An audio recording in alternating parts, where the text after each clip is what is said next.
They came for the pool like it was nothing more than a lawn ornament, one glossy letter, one polite but firm knock, and a woman in pearls trying to smile through the business of taking somebody's life apart. I thought at first it would be a fight over a fence or some stupid paint color. Those were the kinds of petty wars that used to make people hiss at each other over the mailbox, but this was something quieter, meaner, like someone had learned how to weaponize paperwork and small-town charm. The first time I saw her standing on my back porch, under the orange light, I remember thinking, she wears control like perfume, and I could smell it a mile away. My name is Rhett Malone. I'm 40, been through a few jobs, a couple of marriages, none of them more important than the one promise I made to my father when he died. Keep this place like he kept it. He dug the pool with his own hands in the summer of '94, back when I was still small enough to crawl onto a sun-warmed step and ask him why he was sweating like he was treading water in the sun. He'd grin, spit on his hands, point at the slab of concrete, and say, so folks can have something to cool off in when the heat gets honest. That was him, stubborn, practical, a man who built things that lasted. The pool was his last true thing. It was ours. It tasted like late afternoons and stories and the small, loud music of family. If you're listening and you've ever had a place you die to keep, you know the sound I mean. The trouble started slow, paperwork first, then whispers. It was a letter from the Edgewater Crescent Association, the people who ran our little neighborhood club, only it wasn't called that anymore. It had a new name on the letterhead, a polished serif that screamed, "We are official," and a woman's name top right. Vivian Cross, president. The letter, all polite language and implied menace, said the pool violated some nebulous community standard. It read like sympathy and law, married in a courtroom, and then divorced in defiance. Please rectify within 30 days, it said. 45 days later, piles of notices accumulated like frost at the door, each one stamped and numbered and designed to look incontrovertible. I could have folded. Hell, friends told me to just pay the fine and move on, save your peace, they said, like peace was a thing you could buy at the feed store. But the pool had my father's initials scratched into a corner of the tile, the dates we'd swum through storm, so paying felt like cutting my own name out of the history of the place. So I dug in. I sat on the back step at night with a flashlight and a beer, and I read every paper they sent. I recorded the officers who came by, politely, with my phone on the table, conservative guy, old habits, and I started to notice the pattern. The notices came right after a board meeting where Vivian smiled on camera and promised to bring order to the Crescent. The fines were oddly calculated. The contractor they recommended for inspections had a P.O. box and a single picture online. The man who walked their meetings was a Copa big man in a uniform who smiled with his mouth and looked like he'd been born to give commands. He was never mentioned on the letters, but everyone called him Marshall. Marshall Cross. Married to Vivian. That's when the little things stopped being little. One afternoon, I was scraping algae near the shallow end when a drone hummed overhead, one of those commercial gigs with a camera that looked like a fly with ambition. It hovered for a while, then peeled away like it had been told to look for evidence of wrongdoing. I stood up, towel around my waist, and waved my hand at the sky like a lunatic. A neighbor came out and said, casually, saw them fly that over last week too. Funny, right? Funny, like someone laughing to keep from crying. People like Vivian don't step into power all at once. They thread themselves into decisions until they're the one writing the rules, until they're the hand that signs the check. What I learned was that the Crescent had been through changes, new members, new preferences, a hand of people who liked the way a neighborhood looked when it was quiet and obedient. Vivian had vision. Shuru all crave that in leaders, but it was a vision built on control. And when control meets entitlement, you don't just lose a mailbox. You can lose a small, sacred lake in your backyard. There were moments of almost normal in the middle of it, me neighbor, when bringing over lemon bars, the old man across the street letting me borrow his truck, but those were punctuated by tiny humiliations orchestrated by the board. Code enforcement, signs left near the pool, thin notes slid under the door that read like threats wrapped in form letters. Once, during a neighborhood barbecue, a woman named Glinda, who worked the board only when it suited her schedule, stood in my lawn and asked, loud enough for the whole cul-de-sac, whether I enjoyed my illegal water feature. They laughed. I felt my face go hot. You learn, in those moments, how easily a room can turn on you when the right person points the flashlight. I started to keep a ledger of my own. Receipts, timestamps, recordings. I found the deed in the county office, yellowed at the corners, and read it over like scripture. The property line, it said, included a strip of green that reached toward a creek, and an easement that by all rights belonged to the public for maintenance years ago. But then there were scribbles, and an addendum that looked like it had been altered. I photocopied everything, traced signatures with my finger like a kid trying to understand how adults move pieces around a board. That's where Tom Willis came in. He is 80 now, a man made of maps and dust, who retired from city planning with a drawer of secrets and a soft spot for underdogs. Tom had been my father's friend for years, sat with Dad on the porch and sipped coffee out of a chipped mug while they talked about permits and the price of lumber. I called Tom, and he came over with a box of old plats and a flashlight that smelled like oil. He squinted at my copies and said, "This is messy. That's city planning speak for something's been deliberately made messy to hide the truth." Tom found an original plat that showed the creek setting, a survey line that put the pool firmly on private property and clear of any HOA jurisdiction. The amended plat, filed, curiously, in a stack of other paperwork, had different notations. One signature was smudged. Another had been witnessed by a name that didn't exist on the list of commissioners for that year. It was like someone had sketched a new map and held it up to a dim light, trying to see which lines they could make look real. When I showed the board these findings at the next meeting, Vivian smiled like she always did, but it had a different edge, too tight, like a hinge that's been forced. "We appreciate your concerns, Mr. Malone," she said, all smooth syllables, the kind of voice used by people who sign things in gold ink. "But the association has determined after consultation that the matter will proceed according to our bylaws." That word, determined, was a closing word. She said it like someone who'd rehearsed her authority. The meeting turned loud. People took sides, some with the board, some with me. Neighbors I'd thought were indifferent took out their phones and recorded. Somewhere in that blur, Mark, Vivian's husband, the one who wore the badge on his hip like a second heart, stood up and said, low and steady, "We have to enforce the rules." Enforce. He said it like a threat and a promise. It is easy to let rage do the work, to answer spit with spit, and start a war of words that ends in burnt bridges. I didn't want that. We all have limited fuel. So I played a different game. Evidence. I photographed everything. I logged every visit from a contractor or board member. I learned to ask questions in public meetings in a way that required real answers. When someone said the pool was non-compliant, I asked them to point to the clause, and they would eventually stumble through legalese that didn't exist. When Marshall Cross told me a particular tree was dying and posed a hazard, I called an arborist. The arborist laughed and wrote a short, professional note. The tree was healthy. The note went into my folder. The board escalated. They hired a compliance inspector named Ferris, who showed up with a clipboard and a smugness that suggested he'd been practicing looking for faults. Ferris walked the property and made noises. He handed me a list of infractions, minor things, mostly, that could be fixed with a can of paint and patience, but one item stuck out. Unauthorized alteration to community common area. That phrasing implied that the pool encroached on common area, a line the amended plat seemed to suggest. Ferris recommended mediation. He recommended a contractor who could remediate the supposed infractions. Remediation meant cost. Cost meant leverage. I'd always thought the most dangerous people in life were the loud ones, the braggarts who throw weight around.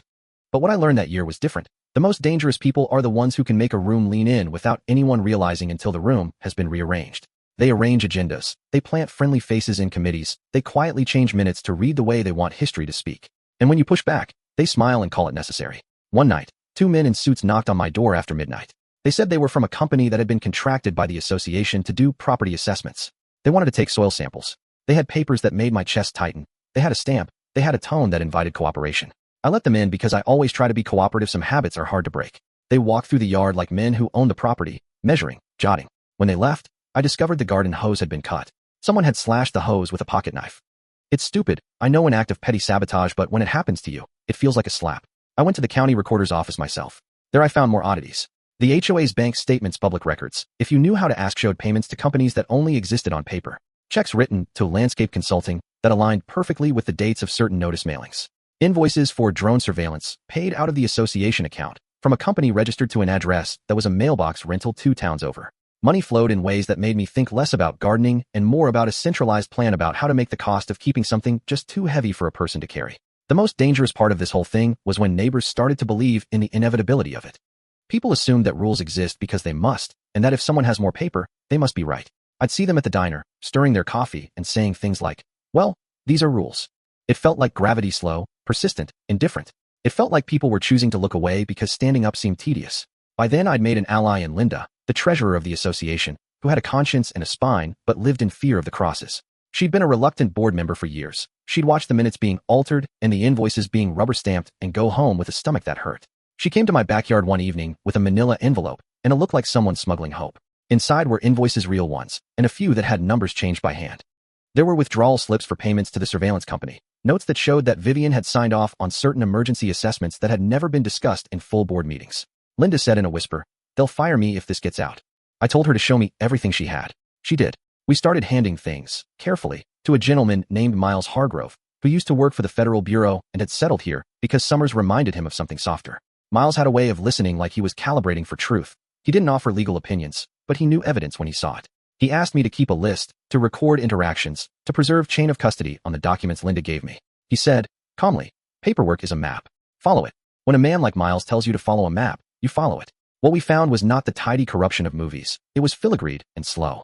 Small payments funneled into a meddling apparatus, a chain of favors between contractors and the board, a list of citations that seemed to be drafted to provoke where possible and be plausible in court if they needed to be. There were email-sold ones, half-dilated implied favors exchanged for compliance consulting. There were signatures that looked like they'd been traced in the margins. Then came the meeting that would change everything. Vivian called an emergency enforcement session at the clubhouse, the kind of meeting that drew neighbors out because it smelled like action. She framed it as a necessary step to preserve property values, which in its way was a compact euphemism for fear. I arrived with a recorder and a folder and the small, steady east-west look of a man who would rather be done with the day than have enemies. The clubhouse filled with faces, some with furrowed brows, some with phones up to film. Vivian stood at the front with a projector that hummed like an insect. She clicked through slides, violations, photos, suggested remedial timelines.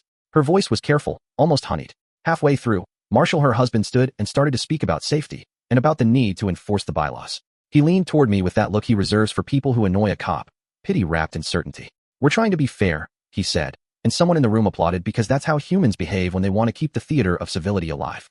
It was at that point, with a room full of people at their most performative, that Miles walked in with 2 plain bag officers and a federal warrant that smelled like finality. The room shifted like a thing that had been propped up finally knocked. Vivian's smile froze. Her hands went small. Papers were collected. Agents moved through the outer edges, politely, efficiently. They produced subpoenas. They asked questions that required real answers, dates, signatures, the trail of the money. It was messy and public and, for the first time since this started, felt like justice in motion. Vivian tried to hold the room, to turn the conversation back to property values and civility, but her narratives were paper thin against the hard evidence Miles and Linda had handed over. Marshall made a few quick calls. He tried, in a small way, to regain the stage by citing bylaws and suggesting postponements. But the agents were systematic. They took records, photographed checkbooks, asked for bank statements. Neighbors who had been hypnotized by the performance of authority now watched as the machinery of it was dismantled in real time. When they escorted Vivian out handcuffed, still in pearls, some people gasped. Others cheered, quietly, like people who have been waiting for a long-lost thing to be returned. I felt a complexity of relief and sorrow. Relief because the injustice was being addressed, sorrow because the neighborhood had been split open in a way that would leave scars.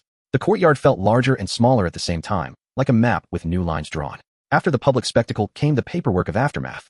The association was temporarily placed under a conservatorship. The bank accounts were frozen. An interim board composed of neighbors with clean records and no ties to the crosses took over meetings that were now, suddenly, televised in a different way, minutes recorded accurately, votes counted, decisions made in the light. There were apologies that sounded like they had been sharpened to fit the moment. There were confessions from a few who said they'd been scared into compliance. I expected everything to heal like a cut, fast, tidy, leaving a scar as a lesson. But life is less dramatic than that. Repairs cost money, and trust wasn't something you could buy back with a neighborhood potluck. People avoided each other for months. There were late-night conversations full of explanations and recriminations. A few families moved away, unwilling to live in a place that had become the setting for such public theater. My father's pool needed replastering after the years of neglect and threats. It cost money I didn't have right away, but the group of neighbors who had stood with mess-mall people with big hearts helped chip in. We scraped the tiles together late into an evening, talking as we worked, the way people do when they're stitching a wound back together. What lingered for me was not the arrest, or the paperwork, or even the validation that the deed was correct and the pool was mine. What lingered was a deeper question about how power lives in small place, show it can hide in smile and minutes, and a willingness to make people feel like their homes are inconveniences rather than legacies. I thought about Vivian and her pearls, and how she might have felt smaller than the machine that bore her, or perhaps larger. There are no easy answers.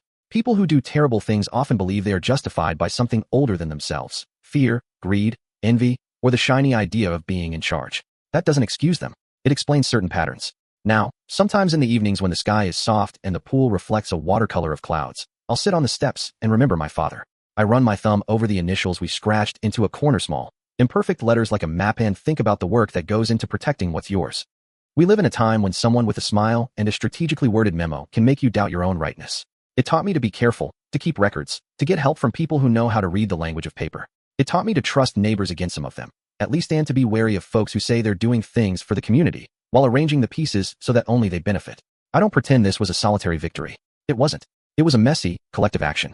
It involved people like Linda, who risked her job, Miles, who traded his quiet retirement for one more case of righting wrongs, Tom, who lent his maps and his memory, Gwen, and a dozen others who brought coffee and repair hands and moral backs to lean on. There is a lesson in that. Power is overrated when people are willing to show up for one another. There's also an open question I'll leave you with, because the story isn't as tidy as a courtroom ending. We got the papers, we had the arrests, the checks cleared back into the community. But the idea of who belongs where, and who gets to interpret the rules, is still being argued, politely and otherwise, at dining tables and PTO meetings and city councils everywhere. I wonder whether the rules we put in place to protect value sometimes do the opposite, and whether the language of community standards can be bent by those with time and resources until it looks like justice, but feels like conquest. If you live in a place with an association, or if you've ever watched someone with a smile adjust the map to make themselves more comfortable, you know what I mean. That's why I tell this story, not to vilify every board member or to suggest that authority is always a thief, but to remind us that oversight without accountability is dangerous, and that transparency tedious as it can bice the scaffolding of a fair life. Also, and more selfishly, I tell it because when my father dug that pool, he didn't dig it to start fights. He dug it so families could cool off, so neighbors could laugh, so summer could be bearable. That didn't deserve to be taken. If you've got a place you'd stand for if you've been in a position where a town document felt heavier than your heart, drop your story in the comments. Tell me, what would you have done differently? Would you have paid the fine and moved on? Or would you have followed the paperwork like we did and made the machine show its face? If you've been through something similar, share it, what worked, what didn't, who surprised you by stepping up. And if you're sitting there wondering what to do next in a fight like this, remember one thing. Records matter, allies matter. And sometimes doing the slow work of collecting truth is how you win more than just a pool. You win a sense that your place belongs to you. Share this with someone who needs to hear it. Leave a comment and tell us, was that justice or just a different kind of victory?